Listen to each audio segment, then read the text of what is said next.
উম্মে আইমান বলতেছেন একদিন মা ফাতেমা মা খাতুনে জান্নাত ফাতেমা ওনার ঘরের মধ্যে শব্দ শোনা যায়, জাতা ঘোরানোর শব্দ শোনা যায়।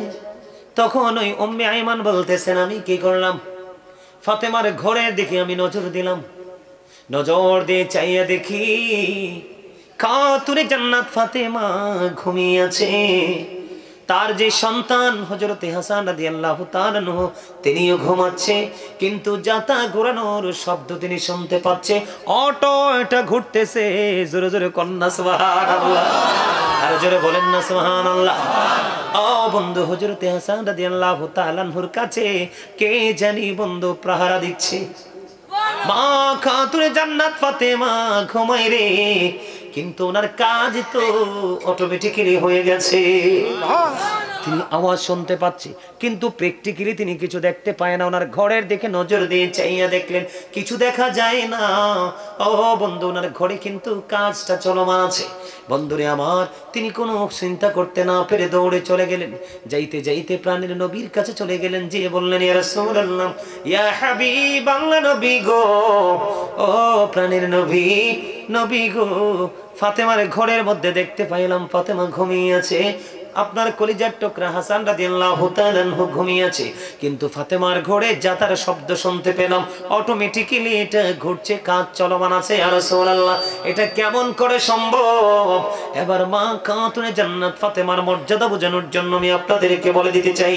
বন্ধুরে আমার, এবার আমার নবী বললেন উম্মে আইমানকে ডেকে ডেকে, শোনো, এটা পৃথিবীর কোনো মানুষের কাজ নয়। ফাতেমা কাজ করতে করতে করতে করতে সে ক্লান্ত হয়ে গেছে। কি হয়ে গেছে? ফাতেমা ফ্যামিলির কাজ করতে করতে ক্লান্ত হয়ে গেছে। বন্ধু, এই জায়গাটা নিয়ে আমি একটু পরে কথা বলবো। এখন আমাদের দেশে কাজ করতে না পারলে কিন্তু আমরা কাজের বুয়া নিয়ে আসি, ঠিক না বেঠি? কাজের বুয়া নিয়ে আসি, কাজের বুয়া দিয়ে কাজ কিন্তু ঠিকই করাই, কিন্তু তাকে যেই পরিমাণ সম্মান, যেই পরিমাণ ইজ্জত, যেই পরিমাণ মর্যাদা দেওয়ার কথা সেটা কিন্তু দেই না। আছে না নাই? আরো জোরে বলেন, আছে না নাই? বন্ধু, মা খাতুনে জান্নাত ফাতেমা আমার নবীজির কাছে, আপনার নবীজির কাছে গেলেন। বাবা গো, কাজ করতে করতে আমি পেরেশান হয়ে গেছি, ক্লান্ত হয়ে গেছি, আমার একটা বাদী লাগবে, আমার একটা কাজের লোক লাগবে। আমার নবীজি ডেকে ডেকে বললেন, মা গো, তোমার কাজের লোকের প্রয়োজন নেই, তুমি কষ্ট করে কাজটা করে নাও। কারণ তুমি যে তোমার ফ্যামিলির কাজগুলো করছো, এটার বিনিময়ে তোমার আমল নামায় সওয়াব চলে আসতেছে। তুমি যদি কাজের লোক দিয়ে কাজটা করো, তুমি যদি কাজের লোক দিয়ে কাজটা করো, তাহলে তুমি সেই সওয়াবটা পাবে না। কিন্তু মা খাতুনে জান্নাতকে যদিও নবীজি বুঝিয়ে দিয়েছেন, নবীজির বোঝ শুনে তিনি চলে আসলেন, কাজের বড় চিন্তা তেনার মাথা থেকে সরিয়ে দিলেন। কিন্তু আল্লাহ রাব্বুল আলামিন তো মা খাতুনে জান্নাতকে ভালোবাসেন, তাকে তিনি পছন্দ করেতেন। সাধারণ যে মুমিনা যারা জান্নাতি হবে, সাধারণ রমণী, তাদের জান্নাতে সরদারিনী লিডার হিসেবে কবুল করেছেন। এই জন্য আমার নবী বলেছেন, ফাতেমা তু সাইয়্যিদাতু নিসাই আহলিল জান্নাহ।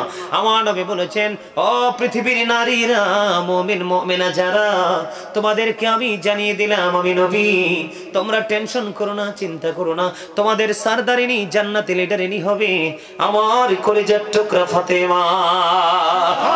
বন্ধুরে আমার, আমার নবীজির কাছে যখন গেলেন, যাওয়ার পরে আইমানকে আমার নবীজি উত্তর দিয়ে দিলেন যে ফাতেমা কাজ করতে করতে তিনি টায়ার্ড হয়ে গেছে, এই জন্য আল্লাহ রাব্বুল আলামিন তিনজন ফেরেশতা পাঠিয়েছে। কয়জন ফেরেশতা? আরো জোরে, তিনজন। আল্লাহ আল্লাহ আল্লাহ আল্লাহ আল্লাহ আল্লাহ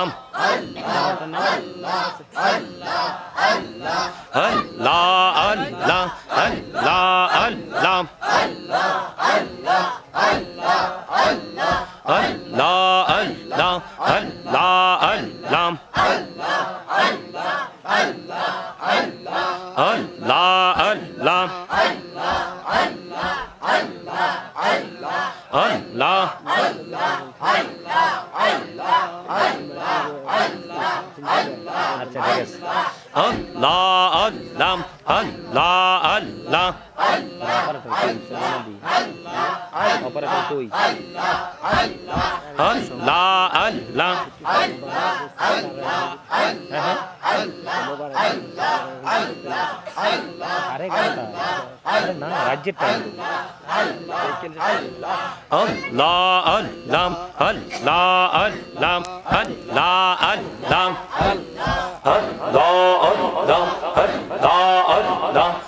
আল্লাহ আল্লাহ আল্লাহ আল্লাহ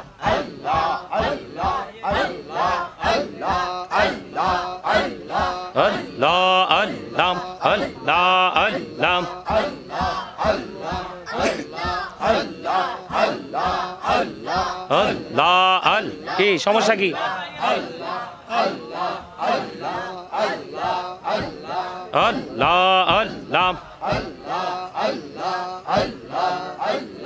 আল্লাহ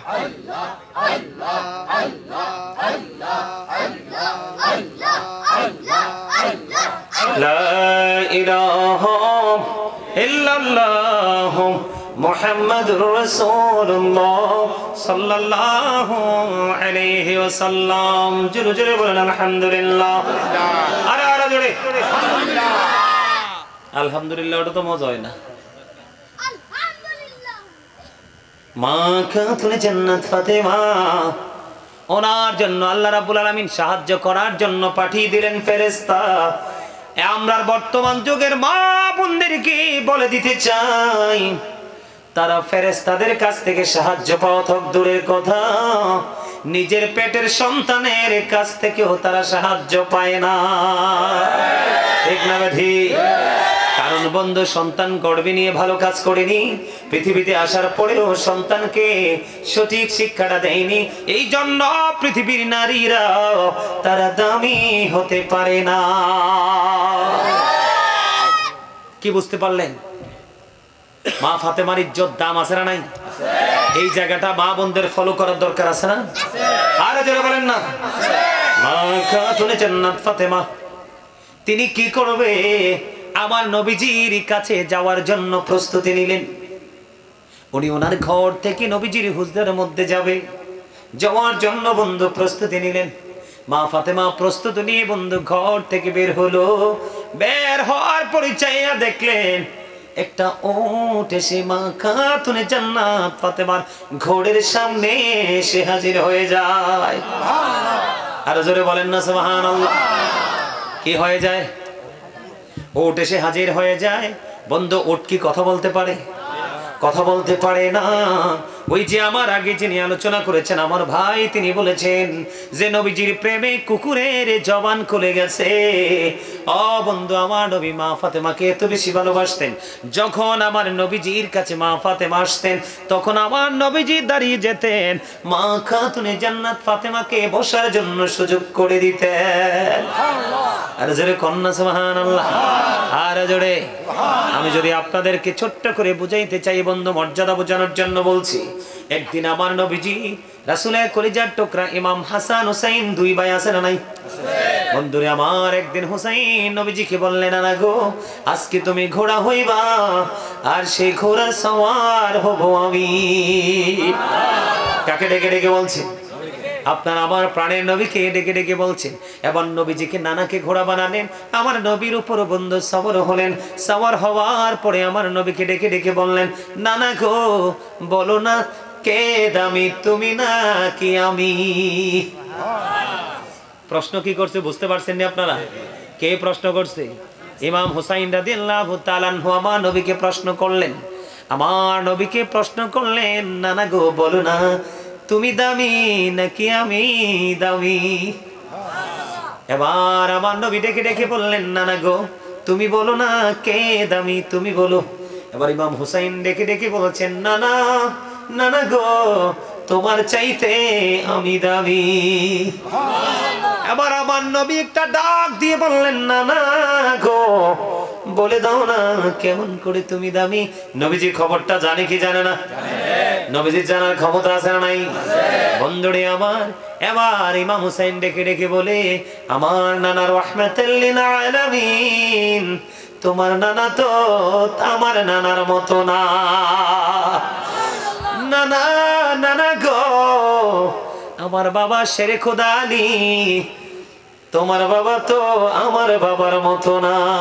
আমার মা খাতুনে জান্নাত ফাতেমা জান্নাতে মহিলাদের সরদারিনী, তোমার মা তো আমার মায়ের মতো না, এই জন্য আমি তোমার চাইতেও দামি।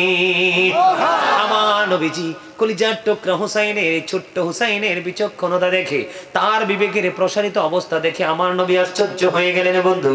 এই জন্য বলছি, মা ফাতেমার সন্তান কত দামি, ইনি যুবকদের জান্নাতের সরদারিনী। মা খাতুনে জান্নাত ফাতেমা, তিনি মা বোনদের জান্নাতের সরদারিনী। ওই মা ফাতেমাকে যদি কোনো নারী ফলো করতে পারে, তাহলে সে কোনোদিন বন্ধু জাহান্নামে যাবে না। আপনারা জানেন না, আমার নবী প্রতিদিন দেখতেন বন্ধু, মা ফাতেমার জীবনী থেকে সাধারণ নারীদের জন্য শিক্ষা। মা ফাতেমার ঘরের উপর প্রতিদিন দেখতেন একটা নূরের রোশনি আসতো। সুবহানাল্লাহ কন্যা, নূরের একটা ঝলক, কি একটা নূর আসতো প্রতিদিন। হঠাৎ করে সেই নূর আসা বন্ধ হয়ে গেল। এই নূর কেন আসা বন্ধ হয়ে গেল? যেই দিন থেকে বন্ধু মা ফাতেমার ঘরে নূর আসা বন্ধ হয়ে গেল, সেই দিন থেকে মা আমার নবীও মা ফাতেমার ঘরে আসা বন্ধ করে দিল। তাদের স্বামী স্ত্রীর মধ্যে ছোট্ট একটা বিষয় নিয়ে একটু গরমিল ছিল। এই গরমিল থাকার কারণে নূর, ওই নূরের ঝলক আসা বন্ধ হয়ে গেল। যখন আবার স্বামী আর স্ত্রী তাদের মধ্যে মিটমাট হয়ে গেছে, তখন পুনরায় আবার নূর আসতে শুরু করলো। আমার নবী পড়ে মা ফাতেমার ঘরে কদম বাড়িয়ে দিয়েছে। জোরে জোরে সুবহানাল্লাহ।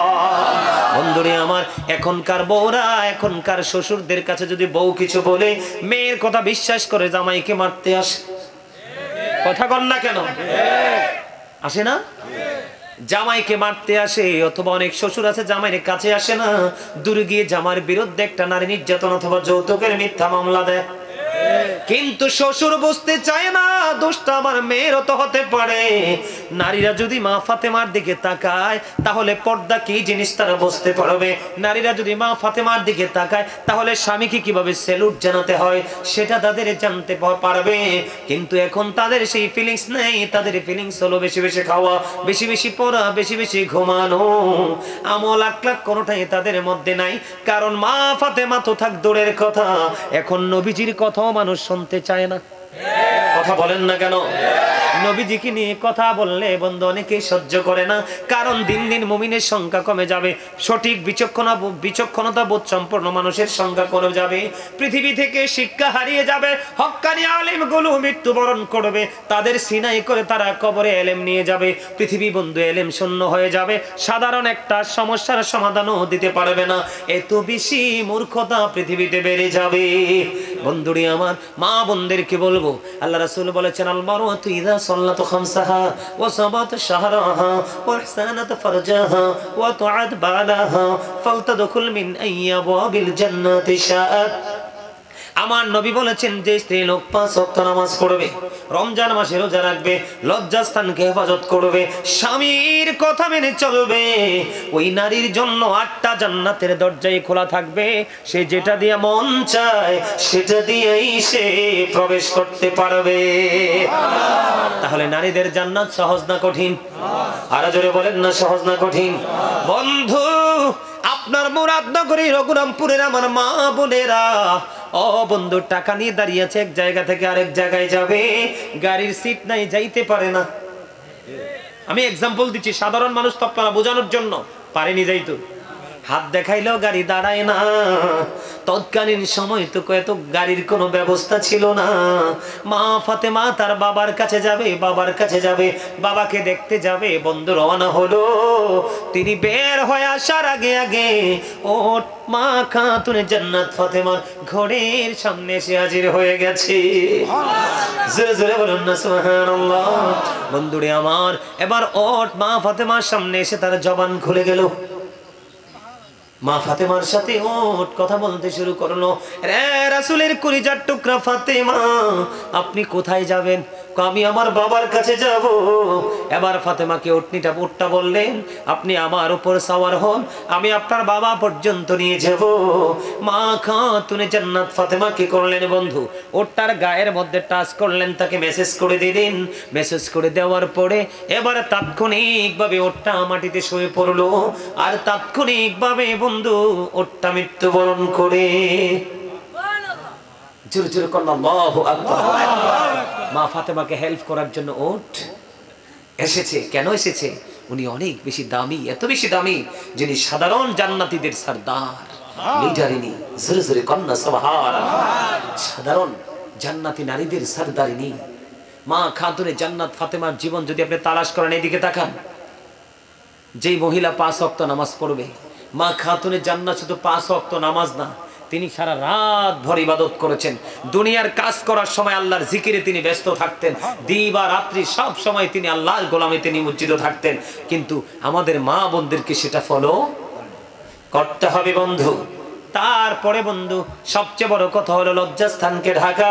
লজ্জাস্থানকে ঢাকতে হলে তাদেরকে 100% পর্দা করতে হবে। নারীদের মাথা থেকে পা পর্যন্ত ঢেকে রাখা ফরজ। আর পুরুষের পর্দা হলো এই দিক দিয়ে নাভি বরাবর। কি বরাবর?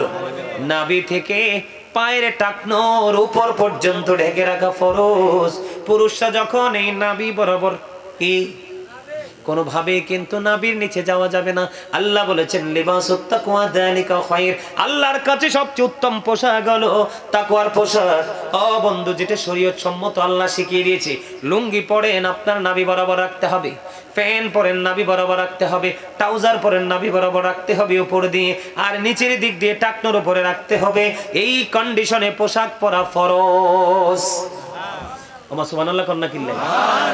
রং তো দেখছেন, রঙের ডিব্বাটা কোথায় তৈরি হয় জানেন না?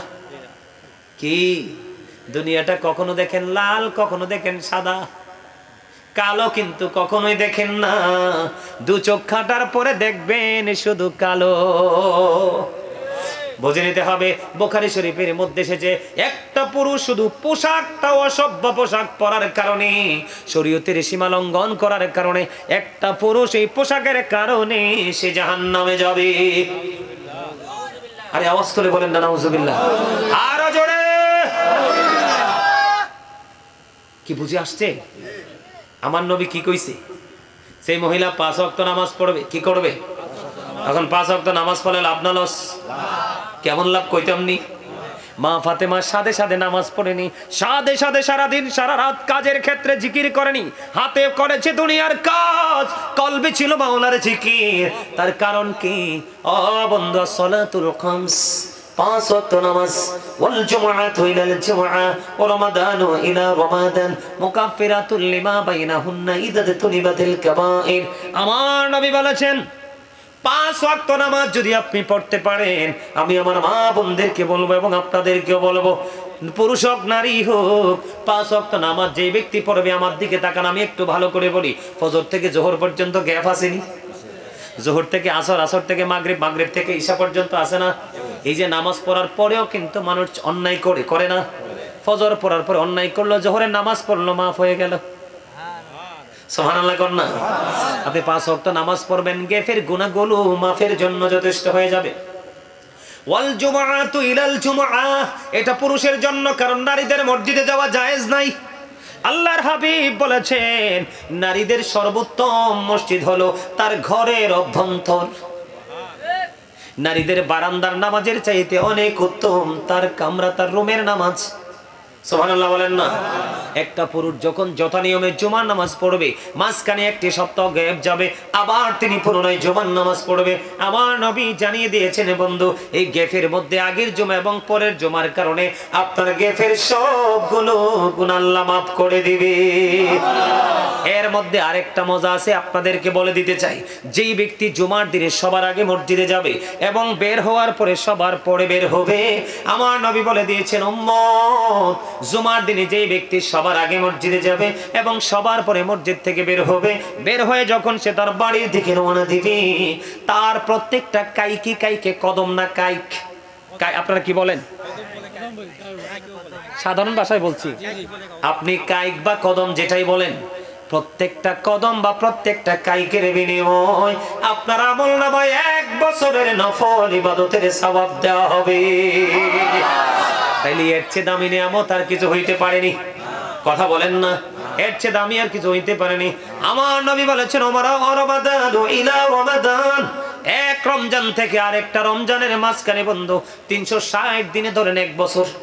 কত বছর? এই বছরে চলে গেল 30 দিন, এর পরের বছরে বলে চলে গেল 30 দিন, মাঝে মাঝে 29 হয়, 30-এ কয় দিন গেল? 60টা রোজা চলে গেল। আরো বন্ধু 300টি দিন আমাদের মধ্যে রয়েছে। এই 300 দিনের গুনার কাফারা হয়ে যাবে এই বছরের রোজা এবং পরের বছরের রোজার মাঝখানে দিনগুলা। তবে শর্ত হলো কবিরা গুনাহ থেকে বেঁচে থাকতে হবে। জোরে জোরে কন্না আল্লাহু আকবার।